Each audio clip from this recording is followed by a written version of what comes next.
আসসালামু আলাইকুম রহমতুল্লাহি ওবরকাতুহু। সম্মানিত দর্শক, ইন্টারনেটে একটি সতর্কবার্তা ঘুরে বেড়াচ্ছে ফেসবুক এবং অন্যান্য সামাজিক মাধ্যমে। সেটি হলো আগামী ৪৮ ঘন্টার মধ্যে ভয়ঙ্কর কিছু একটা ঘটতে যাচ্ছে। এখন সেই যে ভয়ঙ্কর কি ঘটতে যাচ্ছে, এটা ত্রিমাত্রিক। তিনটি আশঙ্কাকে কেন্দ্র করে এক ধরনের ভীতিকর পরিবেশ এবং পরিস্থিতি তৈরি করা হচ্ছে। প্রথম ভীতিকর যে পরিবেশ পরিস্থিতি যারা বলছে, তারা বলার চেষ্টা করছে যে উসমান হাদির যে হত্যাকাণ্ড, তার দাফন কাফন তো হয়ে গেল, এরপর টার্গেট কে?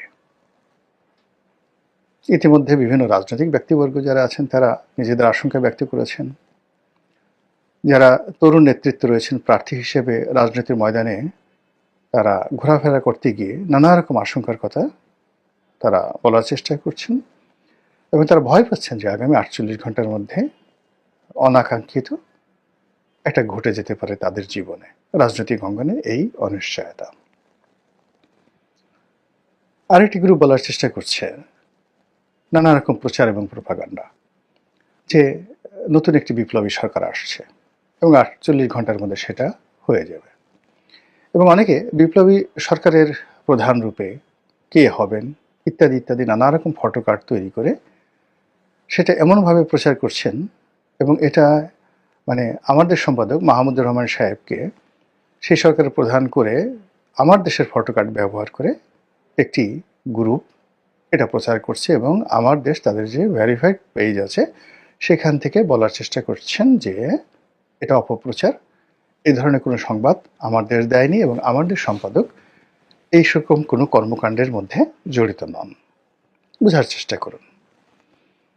আরেকটি গ্রুপ বলার চেষ্টা করছেন যে জনাব তারেক রহমান সাহেব যেন না আসতে পারেন, এই জন্য আগামী ৪৮ ঘন্টাতে এমন কিছু ঘটানো হবে যাতে করে বিএনপি ভয় পেয়ে যায়, তারেক রহমান সাহেব ভয় পেয়ে যান।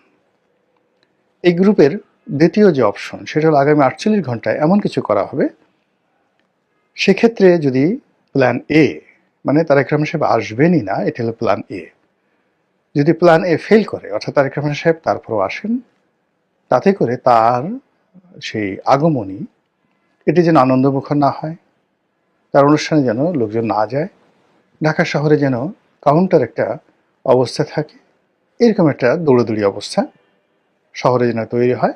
এই জন্য নানা রকম যাকে বলা হয় খবর ছড়িয়ে প্রোগ্রামের কথা বলে